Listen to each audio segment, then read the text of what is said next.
Саламатсыздарбы, урматтуу көрөрмандар. Түз эфирдеги маек берүүнү көрүп жатасыңар. Биздин студиянын коногубуз Мырза Каримов, билим берүү система боюнча эксперти. Саламатсызбы, Мырза? Саламатсыздарбы. Мырза, бүгүн билим берүү системасына негизи талап өтө бийик дүйнөдө жалпы. Мына эми Кыргызстанда сиз региондорго көп чыгып атасыңар. Өзүңүз УЦА университетинде Борбордук Азия университети. Буга чейин мамлекеттик университетте иштедиңер, Арабаевде. Бул тармакты өзүңүз жакшы билесиз ичинен. Бүгүнкү акыбал биздин жогорку билим системасында сиздин оюңуз боюнча кандай десек болот? Жакшы жактары, минус жактары деле бар. Биздин жогорку окуу жайларды алып карай турган болсок, бул көйгөйлөр көп жогорку окуу жайларында, бирок бул бир эле биздин Кыргызстанда, биздин өлкөбүздө эмес, жалпы дүйнө жүзүн алып карай турган болсок, бир эмес, азыр ошол чыгыш батыш өлкөлөрүндөгү жогорку окуу жайлар, ошол эле Америкадагы университеттер, Гарвард, Стэнфорд, Йель, Оксфорд, Кембридж, булар деле азыр жана орусча айтканда бьют колокола тревогу да, вот биз артта калып атабыз депчи. Эми бул ошондой белгилүү университеттер өздөрүн ошо биз мындай өнүгүү процессинен өзгөчө IT технологиянын келиши менен артта калып атабыз деп айтканда, анда биз таптакыр эле артта калганбыз да. Бирок бизде эми жылыштар бар, мындай жаңы кесиптерди ачылып атат. Анан анысынан көбүнчө IT технологияга, анан тилге, англис тилине көбүрөөк басым жасалган. Ошондой эле азыр бизде бир топ жаштар ошол жогорку окуу жайларды белгилүү университеттерден, ошо жанагы 100 эң мыкты университет, дүйнөлүк мыкты университетке кирген университеттерден билим алып, ал жерде бир эле жана 4 жылдык бакалавр эмес, магистратура, анан ошол эле учурда азыр PhD докторантураны бүтүп келген жаштарыбыз көп. Бирок тилекке каршы ошол бүтүп келген жаштар ал жакта окуп жүргөндө, анан мен Кыргызстанга келсем, ошол бир мындай бир жакшы жылыштарды жасайм деп айтып келишет, бирок анан ошолорду ишке ашыра албай калышат да. Бул жерде бир топ көйгөйлүү маселе, бул ошол жанагы бизде жогорку окуу жайлардын башкаруу системасы дагы эле болсо жанагы эски системадан чыга албай атабыз да. Биз Совет учурундагы ошо эски калган методика деле, ошондой эле талаптар, жана министрлик жагынан болгон талаптар бар. Бирок эми баягы министрлик жагынан талап дегенде, бизде эгер каалаган кишиге, эгер чын эле каалап мен мындай бир жакшы жылыш жасайм десе, бизден ошол мыйзам деле жол берет. Бирок эми ошону мыйзам жол бергенде жана бут тосуулар болот, бирок ошону жанагы керектүү деңгээлде ошо министрликке түшүндүрүп, керектүү деңгээлде ошо мыйзамды, эми мыйзам эмес, кээде баш мыйзам, конституция өзгөрүп атпайбы?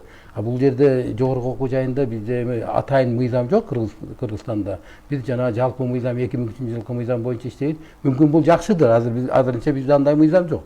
Мүмкүн ошо мыйзам жогорку окуу жайында өзүнчө мыйзам чыгарып, анан иреттеп алсак болот да. Бул жагынан ошо биздин жогорку билим берүү тармагында иштеген адистер, мугалимдер, профессорлор, алар өздөрү да кыймылдаш керек да. Бир эле жанагы министрликте карап турган, бул ошого көнүп калганбызбы билбейм.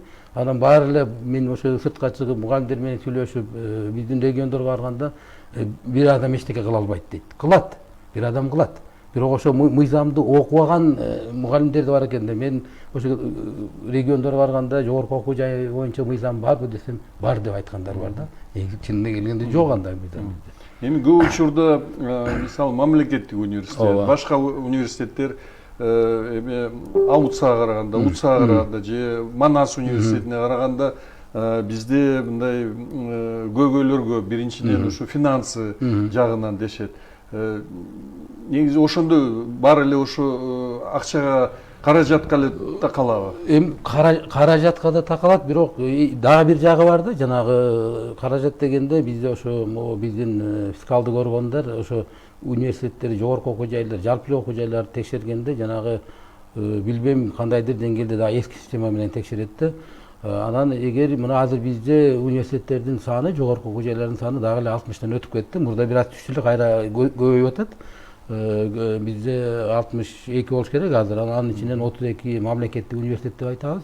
Калганы жеке менчик университеттер. Саны көп, саны көп, сапат жок болуп атпайбы. Мисалы ушул эле элдин санына карай турган болсок, биз кээ бир өлкөлөрдөн, батыш өлкөлөрүнүн алдына чыгып кеткенбиз да. Мисалы бир эле мисалды алсак, мисалы ошол дүйнөдөгү эң бай өлкө Американы алсак, ошо бир 5-6 миллион эли бар штатта ала турган болсок, ал жерде бир 7 же 8 жогорку окуу жай бар да. А биздики болсо 60тан өтүп кетип атпайбы азыр. Анан ошол эле учурда мамлекеттик университет дегенден кийин, эгер ошондой мамлекеттик университет болсо, атын атагандан кийин биз ошо биздин мамлекет ошо мамлекеттик лакабы бар университеттерге жок дегенде бир 50% көбүрөөк университеттин бюджетин бериш керек. Үлгү болуш керек, бюджетин бериш керек да. Анан азыркы абалды алып карай турган болсок, биздин мына улуттук университет, эми флагман деп айтып атабыз. Ошо улуттук университеттин деле эгер бюджетин карай турган болсок, мамлекеттин кошкон салымы, университеттин бюджетине кошкон салымы өтө эле аз, көп болсо бир 12%-ын тегерегинде. Калган 80%-дан ашык бул ата-эненин жана контракттык төлөгөн акчасынан келип түшөт да, чогулат. Мамлекет эми жок дегенде биз ошол улуттук университетке, мед академияга, чоң ушундай университеттерге мамлекеттин салымы кичине көбүрөөк болсо дейм да. Анткени бир эле мисалды алсак, ошол эле дагы башка өнүккөн өлкөлөрдө мамлекеттик жанагы же болбосо Америка, башка өлкөлөрдө паблик университет деп коет. Аларда ошол штаттын же болбосо федералдык штаттын кошкон салымы эң эле төмөн дегенде 40%, 40%дан 50%га чейин берилет да. Анан калганы ошол ата-энелердин кошкон салымы кошулат. Ага кошумча дагы аларда жанагы биз айткандай финансалык жактан жардам бергендер бар да, жакшы чымыны бар. Одан айтканда чымыны бар балдар болсо, таланттуу балдар, бирок үй бүлөсүнүн каражаты жок болсо, федералдык округтан же улуттук мамлекеттик эмеден атайын сколошип бөлүнөт да. Анан ошол акча менен алар колдонуп, анан өздөрү төлөбөйт. Бул бир жагы. Экинчи жагы, эгер мен өзүмдүн жанагы эмгек акыман чогултуп, мен университетте балам окуса, ошо баламдын контрагын төлөсөм, мотивация бар да. Эгер балам контрагын төлөп, балам окуусуна көбүрөөк салым кошсом, мамлекетке жанагы төлөгөн налогтон кайрамага кайтарып берет да. Кандайдыр бир мындай жакшы жактары бар. Биз ошол жактарын албай атабыз да. Биз жалаң эле жанагы контрактка коюп анан кийин университеттер азыр ошол мамлекеттик деп аталган университеттерге эң эле көп айсы айтып атпадым, 15%га чейин жетет. Бул болгону эмгек акысы төлөнөт, анан студенттердин, бюджеттеги студенттердин бир аз болгон стипендия төлөнөт. Башка каражаты мисалы техника сатып алганга, ал эмес мына жылуулукту төлөгөнгө акчасы жок. Азыр биздин көп эле окуу жайлар өзүңөр көрдүңөр, абдан ызычуу болуп, балдар, студенттер, мугалимдер бекетке чейин чыгып калбады. Жатаканалары начар. Мына кече жакында эле Баткендин губернатору Кызылкыяга барып, мугалимдерге галстук такпайсыңарбы, анан эмеңер жок, ушундай ремонттуңар жок. Бирок мамлекеттин салымы бар ошол жерде. Мамлекет бир аз мисалы ошол жеке ошол жердеги бийлик өкүлдөрү да кандайдыр кезекте билим берүү тармагына артын салбай жүзү менен карай турган убакыт келди да азырчы. Алар деле ошо губернатор деле аким болобу, айыл өкмөт болобу, ошол мисалы мен аким же губернатор болсом, мен мисалы Жалал Абад областынын же болбосо бир областта губернатор болсом, мен биринчи кезекте билим берүү тармагында менин мектептерим ошо жанагы жалпы республикалык тестирлөөдө кайсыл деңгээлде турат. Ошол мектептерге же болбосо жогорку окуу жайга кандайдыр бир деңгээлде жардам беришибиз керек да. Өкмөт жагынан, мамлекет жагынан, коомчулук жагынан жардам болмоюнча билим берүү тармагы оңолбойт. Бүгүнкү күндө мындай бизнес эле айланып кетти. Эми чын-чынына келгенде мына бизнес болуп кетти, контракт эле алынат. Контракттан түшкөн акча негизинен ошо мугалимдердин эмгек акысына кетет. Анан кийин ал бир чети жанагы мындай прозрачность жок да, орусча айткандачы, ал финансы кайда кетет. Мисалы мен кээде барганда ошо мугалимдерден, университетте иштегендерден сурайм да, университетиңердин бюджетин билесиңерби? Канча бюджет? Билбейбиз дейт. Себеби ал университеттин бюджетин ректору анан башкы бухгалтерлер билбесе, биз билбейбиз дейт. Бул бюджет ачык болуш керек. Ошол эле контракттан түшкөн акча каяка түшүп атат, кантип иштетилип атат. Ошол аны керек болсо ата-энелер контролдош керек. Канчасы тиги зарплатка кетип атат, канчасы светке кетип атат. канчасы өнүгүү жагына кетиш керек. Анын үстүндө биздин мыйзамда жазылган, эгер мен диплом алгандан кийин менин билимим тайкы болуп, ошо мен алган билим жооп бербесе талапка, мен ошол университетти сотко бергенге мен укуктуумун. Бирок мындай эч эме боло элек. Бирок ойлойм барып уже биздин азыр ата-энелер деле, студенттер деле мындай уже билими ошол нерселерди ойлоп атат. Акыры барабыз ошого. Акыры барабыз. Бирок макул тиги ремонт деп атабыз, жатакана деп атабыз. Эми методика жагынан деле оңдосо болот да. Буга деле көп каражат кереги жок деп мен туурабы. Бул эми мисалы такыр башкача подходторду өзгөртүп, жана жаңы инструменттерди колдонду деп атабыз. Эң туура айтасыз. Анткени мына бизде азыр инновация десе эле бир IT технологияны карап калдык да. IT технология бул инновация эмес, бул инструмент. Мугалим ошону колдонуп, ошо инновация же болбосо ал өзү окутуп аткан аудиторияны алалы, классты алалы, ошол жерде өзгөртүп, жанагы англисче learning environment ошону өзгөртүш керек. Эмне үчүн кайра эле ошо биз жанагы экөөбүз студент кездегиндей эле ошондой эле отурабыз. Мугалим өзү эле келет, отурат, сабагын өтөт, анан мугалим сурайт. Студенттердин мындай эмеге катышкан дискуссиясы жок. Мына азыр келатканда эле бир макала окудум. 11 жаштагы бала эмне үчүн мектепке барбайбы деп ошонун 10 эмесин айтканда, көйгөйлүү маселесин. Ошолордун бири дейт, биз адам катар болгондон кийин мындай адашканга, туура эмес мүчүлүшкө, туура эмес иш кылганга укуктуу болуш керек. Ошо туура эмес иш кылып анан үйрөнөбүз дейт. А биз мектепке келсек, биз таптакыр буга уруксат бербейт. Экинчиден дейт, анан бизди турмушка үйрөтүш керек. Мектеп, жогорку окуу жай тем более турмушка үйрөтүш керек да. Ал бизди үйрөтпөйт дейт. Кайра биздин эң негизги көйгөйүбүз бул биринчи көйгөй бул биз биринчи келгенде эле мугалимден коркобуз дейт мектепке. Экинчиси бул баа коет дейт. Анан тестке даярдайт дейт. А турмушка кийин окууну бүткөндөн кийин кантип жашап кетем, андай нерсеге студенттер дискуссияга катыша албайт. Мындай каршы өз пикирин эгерде айтса жаман көрүнөт. Бар азыр ошондой бар, бирок ал ошо мугалимге байланыштуу болот. Азыр көп эле жерде азыр ошо дискуссияга катышып калды студенттер. Бирок ошол эле учурда көпчүлүк окуу жайларда, өзгөчө мектептерде биз дагы эле болсо басым келебиз. Азыр креативдүү, ой жүгүртүү деген термин пайда болду. Эми баягы мен айтам да, ошо жанагы креативдүү же болбосо кыргызча одун айтканда чымыны бар балдар, баягы нестандартный мышление. Анализ кылганга мындай үйрөтүш керек. Мисалы, ошол эле жогорку окуу жайга келсең, мына саны өсүп, кайра өсүп кетти да, дагы 60тан өтүп кетти. Мурда 50ден 60тан ылдый түштү эле. Анан жогорку окуу жайды ачаардын алдында, анан жогорку окуу жайлардын ачын кайсы болбосун университетти ачам дегенде рынокту анализ кылыш керек. Бул керекпи ушул? Кереги жокпу? Эми азыр бир жана өзүңөр айтып кеткендей бизнеске өтүп кетти. Азыр мына бизде мурда бир эле медакадемия болсо, азыр медакадемияны медицинага окуткан жогорку окуучулардын саны көбөйүп кетти. Абдан эле көбөйүп. Мукта окутуп атат, Кантта да окутуп атат. Азыр дагы да Чолпон атада да ачылды. Жаңы ачылып атат дагы азыр. Эми булар жанагы ошо сырттан келген, Пакистан, көбүнчө Индиядан келген студенттерге багытталган. Бирок эми ошолордун сапаты кандай болуп атат? Сапат бул эми ачкандан кийин, бул ошо окуган студенттерди кайра баргандан кийин бул кайдан бүтүп келдиң? Кыргызстанда бүтүп келдим дейт. Биздин өлкөнүн имиджи, биздин өлкөнүн репутациясы да. Жоопкерчилик болуш керек. Бирок биз ончук эмес да. Бизнеске айландырып алдык. Мисалы, жогорку окуу жайынын ачаардын алдында, мына мен келатканда бир аз эмени карап келдим, атайын бир критерийлер бар да. Эмнеге таянышыбыз керек? Эмнеге таянып жогорку окуу жай ачылат?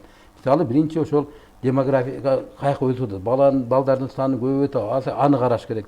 Андан кийин дагы рынок барбы окууну бүткөндөн кийин? Мына азыр биз көбүнчө экономисттерди, юристтерди штампать этип чыгарып атабыз. Бир жылда Кыргызстан кандай кесиптер азыр керек коомдо? Кыргызстандан бир топ бир нече миң, 10 миңден ашык жылына бүтүп чыгат. Алардын баары диплом алгандан кийин Россияны көздөй мигрант болуп кетет. Таптакыр башка жумушта жүрүшөт. Бирок студенттердин саны жылдан жылга азаят. Себеби ата-энелер түшүнүп калды, балдар өздөрү да түшүнүп калды. Окууну бүткөндөн кийин диплом алсам, мурдагыдай мени жумуш күтүп турбайт. Азыр мына лицейлер пайда болуп атат мисалы, Бул лицейлердин пайда болгону бул жакшы. Бул деле жакшы нерсе. Бул себеби мисалы мындай бир эмени алып дүйнөлүк цифраны ала турган болсок, мындай Германияда алсак, ошо Американы алсак, жогорку мектепти бүткөн балдардын бир көп болсо 50% гана жогорку окуу жайга келип университетте окуйт да. А бизде 80% болуп кетти азыр. 80% окууга барат, бүтөт. Бирок бүткөндө дагы ошо 4 жылдык бакалаврды 90%дан ашыгы 4 жылдык. Кыргыздарда эми диплом болуш керек. Эгерде жаш кыз диплому жок болсо, аны мындай көөгө алганда деле сөз тиет. Анын диплому жок экен. Эми азыр мындай да, бир эле диплом эчтеке бербей калды. Калганын карабайт, мындай ой жүгүртүүсү андай. Анан даярбы мындай турмушка, самостоятельно иштеп коет. Азыркы мына рынок механизми ишке киргенден кийин мурда биз бүтүрүүчүлөрдү жана бир өлкөгө даярдаган болсок, азыр биздин бүтүрүүчүлөр дүйнөлүк рынокто конкуренцияга чыгыш керек. Биз ошого даярдашыбыз керек. Ага даярдаш үчүн вуздар анализ кылыш керек. Азыркы дүйнөлүк тенденция каяка барат? Рынок мына азыр быйылкы окууга кирген балдар 4 жылдан кийин бүтсө, рынок лейбе баягы туруда каяка барат? Кайсы кесипке көбүрөөк муктаждык болот? 4 жылдан кийин, 5 жылдан кийин, 10 жылдан кийин. Ага анализи жок. Негизи ошого анализ кылып, анан жогорку окуу жайлар өздөрү ошо баягы эмени күтүп турбай, бизге жогоруда бир эме инструкция келсе экен деп күтпөй, анализ кылып, ошо анализдин негизинде атайын министрликке кайрылып, биз момундай кесипти ачканга, кээде керек болсо кыска убакытка окуткан курстарды ачыш керек. Мисалы кыска убакытка окуткан курстарды ачуу үчүн өтө деле кыйын эмес. Аны вуздун өзүнүн инициатива болсо, ал 1 жылдык 6 айлык курстарды министрликтен лицензия алып эле бат эле окутулат. Кээ кесиптерге мисалы 1 жылдын ичинде деле окутса болот, туурабы? Мына мисалы азыр бизде IT бум болуп кетпеди. Мына IT академияда мына азыр ошо Азиз Апакиров, Алтынбек Исмаилов балдар азыр мына IT академия 6 айлык курстар бар, 1 жылдык курстар бар. Мисалы программист кылып 1 жылда окутат да, алар жумуш берип атпайбы даяр. Мына ошондуктан азыр балдар университетти бүткөн балдар кайра ошо IT академияга барып окуп атат да. Ошондуктан жогорку окуу жайлар бул экинчи кесип болуп атат, IT же болбосо биринчи IT, экинчи финансист болот же башка кесип. Жогорку окуу жайлар ошо рынокту карап туруп, мисалы үчүн эмне үчүн ушундай кыска курстарды жогорку окуу жайлар өздөрү да. Себеби ар бир бизде окуу жайда азыр атайын факультеттер бар, жанагы информатика. IT инструмент болуп калды, туурабы? Муну ар бир кесипте пайдаланыш керек. Мына журналистикада бизде деле бүгүн лонгрид өзүбүз монтаж кылыш керекпиз, тартыш керекпиз. Бул деле инструменттер. Анысыны азыр ошо жумуш берген работодательдин оюн укпай атабыз да биз. Эмне үчүн жанагы окуу пландарын түзгөндө, кандайдыр бир жаңы кесипти ачканда, ошо биз ошол тармакта иштеген адистер, мыкты адистер менен кеңешип туруп, анан ачпайбыз да. Рынок алар баары рынокто карап турат. Дагы кийинки жылы эмне болот? Хотя бы 4-5 жыл, 10 жылды анализ кыла албаса да, кийинки жылга кимдер керек? Ошолорду карайт. Мисалы мына бизде араларны аттын алдына коюп атышат да. Мына карап көрсөк, мына 18-жылы биринчи эң талаптуу бул кесип бул ошо software developer болгон. Анан кийин стоматологдор болгон. 19-жылда болсо эң биринчи орунда керек бүт дүйнө жүзүнө караганда бул жанагы үйүндө жардам берген жанагы медсестра деп коет, ошого окшогон адистер. Анткени азыр мисалы башка өнүккөн өлкөлөрдө жана улгайган кишилерди караганда алар үйүндө караш керек да. Ушундай адистерге талап. Ушундай талаптар көп. Эми 20 жылда азыркы кирген жаңы жылда ала турган болсом, биринчи кезекте бизге күн энергиясынан энергия алган техниктер керек экен, экинчисинде шамалдын энергиясын колдонгон альтернативный энергия деп атпайбы. Үчүнчүсүндө дагы эле ошо үйдө иштеген медсестра сыяктуу ошолор керек экен да. Демек бүгүн жаштар, мына мектепти бүтүп аткан жаштар ушул кесиптерди ойлонуп, балким көңүл буруш керек. Андан кийин работодательдердин, жумуш бергендердин эң бир көйгөйлүү маселеси мына балдарды англисче 4C деп коет. Бул жанагы биринчиси бул creator, баягы создатель болуш керек да, бирдеме жасаган киши болуш керек. Бирдеме чыгарыш керек да, продукция. Анан экинчиси бул бирөө менен командада иштей турган адам. Башка жактан келген, башка маданияттуу кишилер, мисалы биз айтып атпайбыз, жана дүйнөгө даярдашыбыз керек. Анан өзүн мисалы, бул тияктан кийин келип туруп, момундай кийинет экен, тигиндей кийинет экен дебестен, анын акылына караган, ошол командада иштеп, өз алдынча өзүмчүл болбостон команда менен иштей турган кишилер керек экен.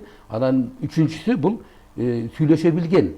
мындай тетне тет бетме бет отуруп сүйлөшө Коммуникация. бул бир коммуникация, экинчиси онлайн коммуникация, онлайн сүйлөшкөн, үчүнчүсү жазуу түрүндө. Ушул керек. Анан төртүнчүсү бул сынчыл ой жүгүртүү десе биз жалаң эле сындап эмес.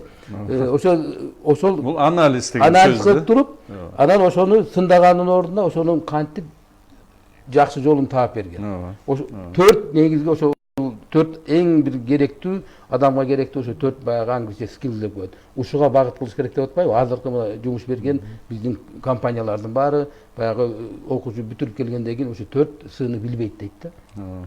Билбейт. Биздин жогорку окуу жайдан бүтүрүүчүлөрү ошолорго анализ кылыш керек, анан жогорку окуу жайда даярдаш керек. Мына кээде жолукканда биздин жогорку окуу жайдын мугалимдери бизге начар студенттер келип атат. Бул мектептин күнөөсү деп айтат да. Бир жагынан туура. Жок, мектептин күнөөсү деп айтты, мен айтам аларга. Ошо мектепке мугалимдерди ким чыгарат? Жогорку окуу жай чыгарат да. Эмне үчүн ошо мектеп менен жогорку окуу жайдын ортосунда жанагы бир тыкыз байланыш жок болуп кетти. Мисалы тилекке каршы мына дагы бир эң бир мындай жакшы кесиптердин бири бул чет өлкөлөрдө бул психолог. Психологдор азыр абдан талап жогору буларга. Психолог, психоаналитик деп коет. Анан педагогика, методист дейт.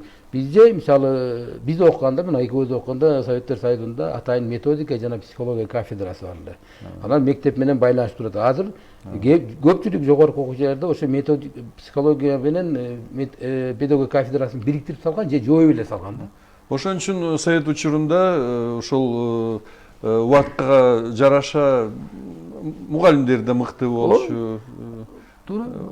Университет жыл сайын практикага жибериш. Мындай тыкыз байланыш бар. Ал убакта практика болгондо мындай да, мисалы заводпу же практика алганда ошо орто мектеппи. Жок, мектептеги мугалимдин да жанагы ошо студентке жардам берген мугалимдин да кызыкчылыгы бар эле да. Себеби университет, мисалы менин эсимде, мен практика өткөндө ошо мектептеги мугалимдин да мыкты студенттерди кайра мыктыны алат, бирок акча төлөнөт эле ошол. Финансылык жагынан да интерес бар эле да. Азыр университеттер ошо акчаны үнөмдөөнүн артынан андай акча берилбейт. Жогорку окуу жай менен мектептин ортосундагы жана көпүрө жок. Анан мыкты студенттерди ошол эле мектеп мисалы бүткөндөн кийин өз мектебине жумуш берип ал бир. Анан экинчиси бул жакта дагы бир социалдык жактан караганда мурда мугалимдердин кандайдыр бир кезекте Союз убагында кадр баркы бар. Бул мугалим экен. Эгер жогорку окуу жайда мугалим болсо статусу жоголуп кетти. Анын үстүнө айлык да жакшы эле, маянасы жакшы болчу. Азыр болсо ал жок болуп кетти да. Азыр эми кичине ошондуктан биз ошо зарплаттары да көбөйдү. Биз ошо мугалимге, мен дайыма айтам, билим берүү тармагына азыр биздин өкмөттүн, биздин бийликтин, биздин жогорку кеңештин жүзү менен карай турган убага келди. Артын салбайчы. Мына азыр мектептерге 30% айлыктар көтөрүлүп атат. Бирок ошондо да мындай ошол айлыкты баарына эле жанагы мектепте иштеме мындай саат кандайдыр бир стимул да болуш керек да. Жаш болсо да жакшы иштесе, эгер жыйынтыгы жакшы болсо, балдары жакшы болсо, ошондой мугалимдерге кандайдыр бир дагы механизм болуш керек. Бонус же премия механизм болуш керек да. Себеби бул бизге көбүнчө бул баягы стажга байланып калганда, бул акчанын эмесичи. Ошол жагын да ойлонуп көрүш керек да. Туура. Эми мисалы Борбор Азиядагы университетте иштейсиз, профессор болуп.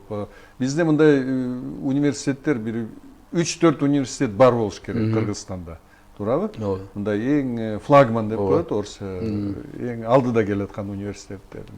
Эми силердин университет эмнеси менен өзгөчөлүгү бар? Мына мисалы силердин кампус нарында болуп атат. Эми биз мисалы Бишкекте жашаган тургундар ойлойбуз, нарынга баламды кантип жиберем, аякта эми мына ошол жактан эле билим берси, же болбосо андан көрө чет өлкөгө жибербейт.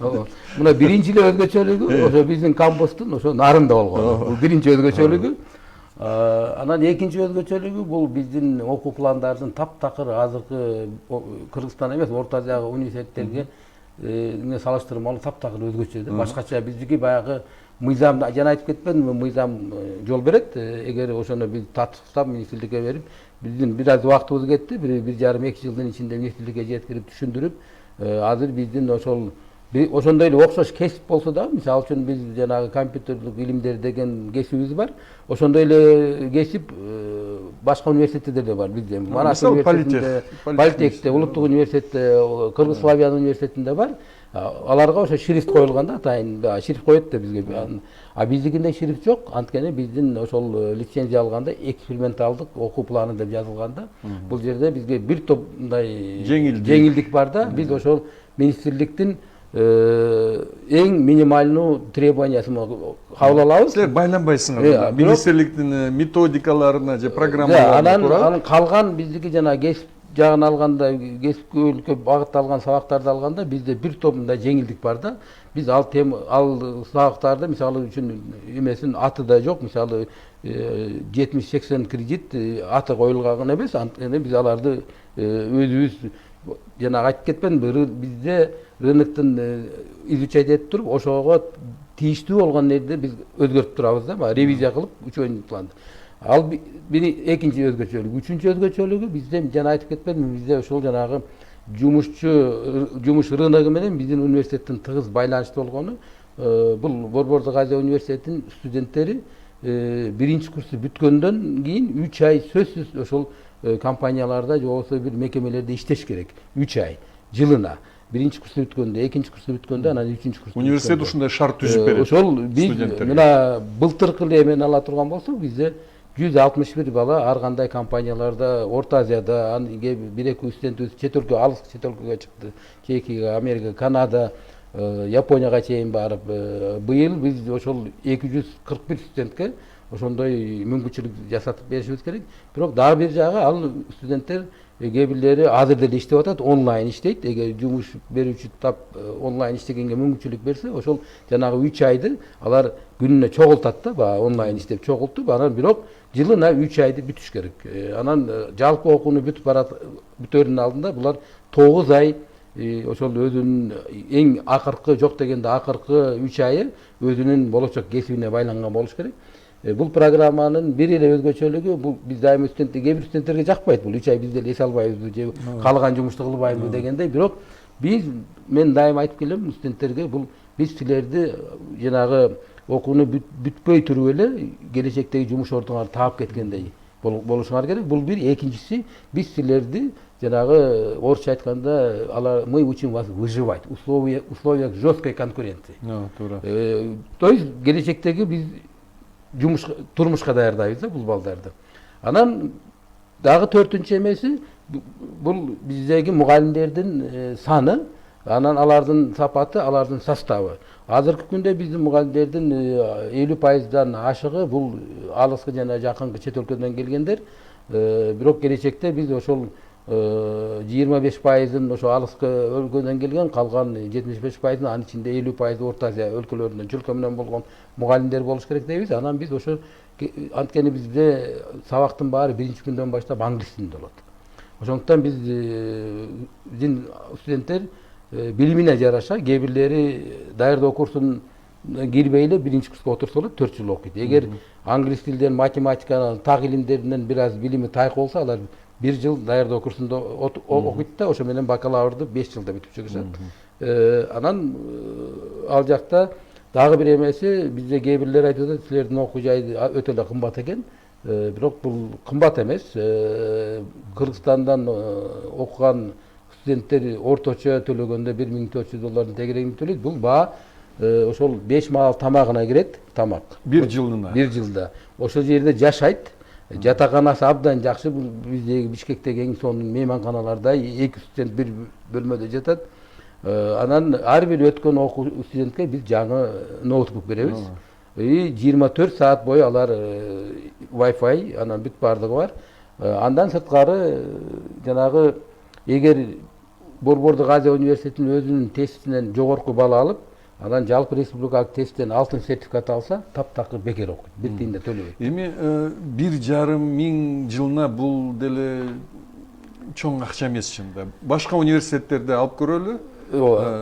Мисалы ошол эле Аутса же болбосо Казакстандагы, эми Европа менен Американы албай эле коелу. Аякта бир $10.000 эле башталат туура жылына. Бизде мындай да, биз өзүбүздүн менталитетти да өзгөртүшүбүз керек да, анткени мен Жакшы билим кымбат. Мен дайым айтам, жакшы билим, жакшы товар кымбат турат.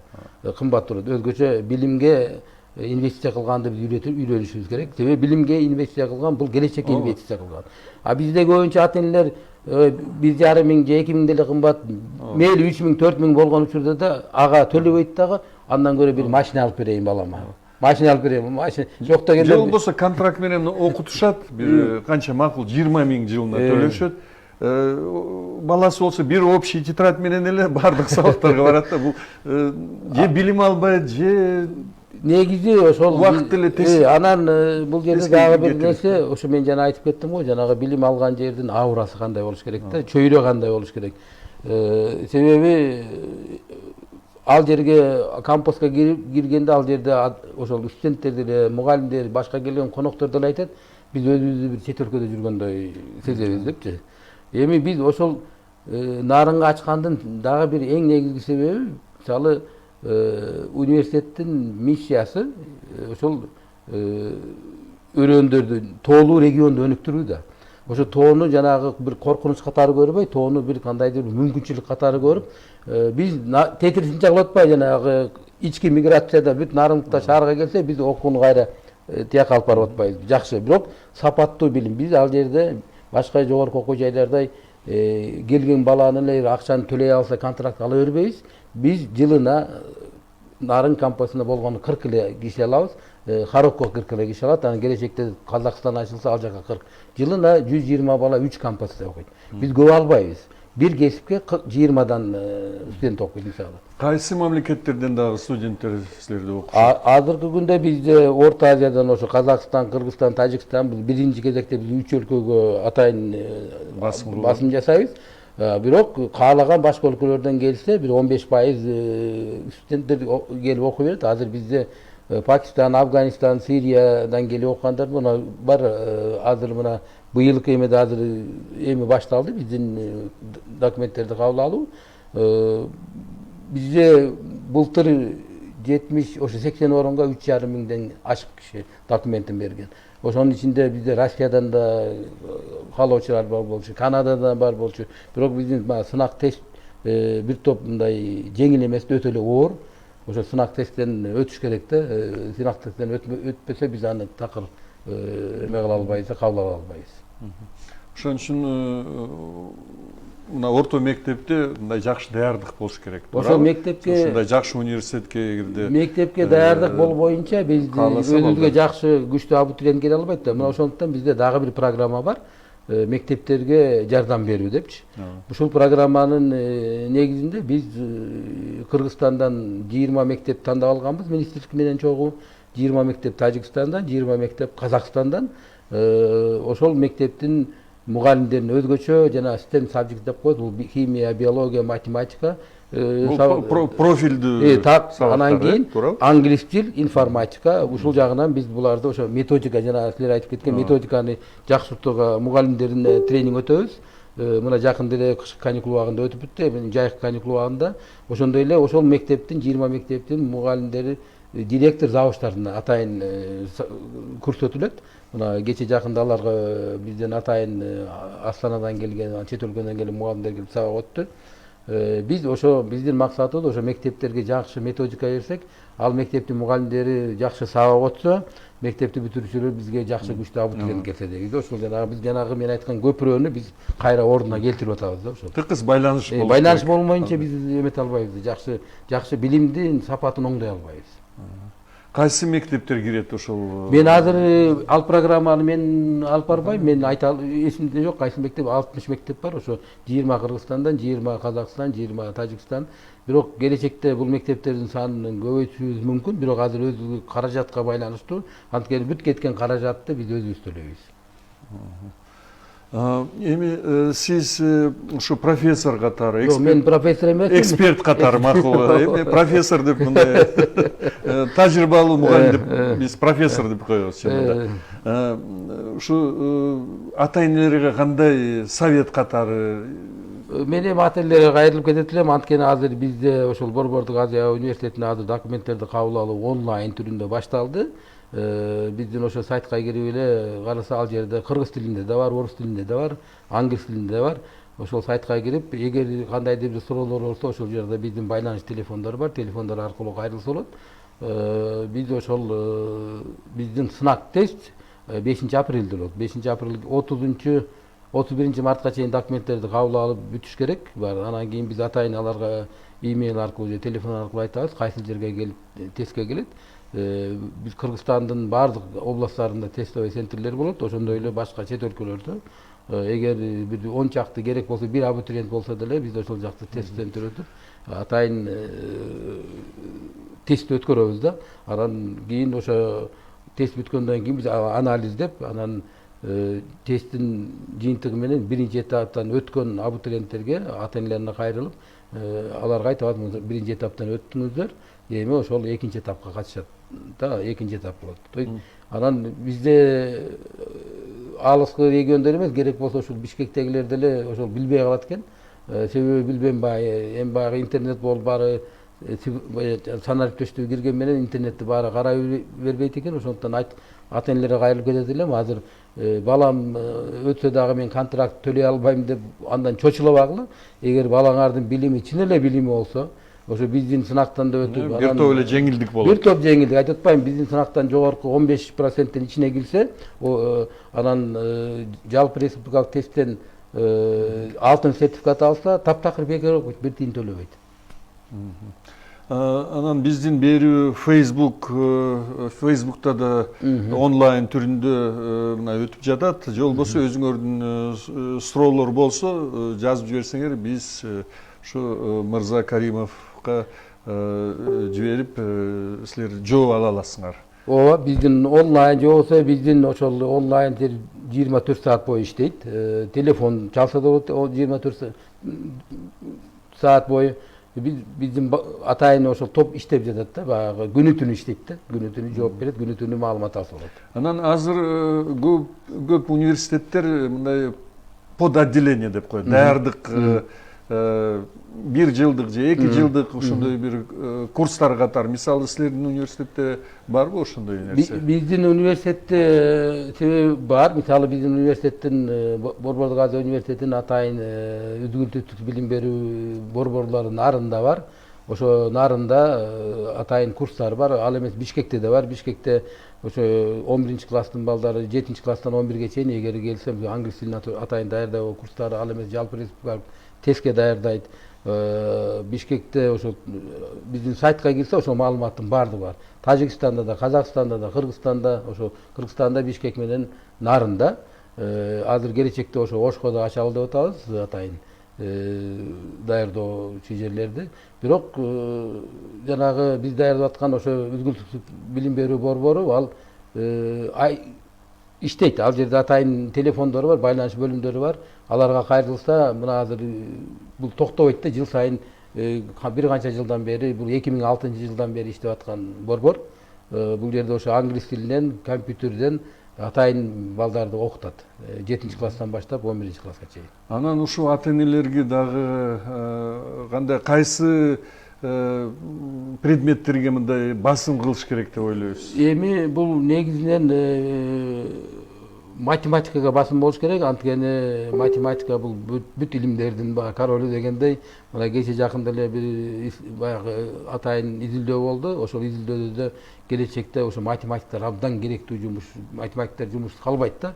Математика десе эле биздики бул математикадан сабак берүү эмес, математика бул банкта иштесе болот, математиканы жакшы билсе. Математиканы жакшы билсе, компьютерди бат үйрөнөт. Азыр мисалы журналистика деле, факт чекинг деп атабыз, дата журналистика, математикасы. Мына биздин ошо журналистикада окуган, ошо коммуникация медиада окуган нарындагы студенттер айтып атпайбы, ага бизге математиканын эмне кереги бар. Өзүңөр практика катары айтып атпайсызбы? Математикасыз азыр эч жакка чыга албайсыз. Эгер математиканы билген, жакшы билген болсо эч кандай кыйынчылык болбойт да. Бул математикага, логикага, анан кийин англис тил. Азыр англис тил тилди билүү бул профессия болбой калды. Англис тилди билиш керек, мыкты билиш керек. Ага кошумча бир профессиянын ээси болуш керек да, бир кесиптин ээси болуш керек. Сизге чоң рахмат. Рахмат силерге. Мырза биздин берүүгө катышып берген үчүн.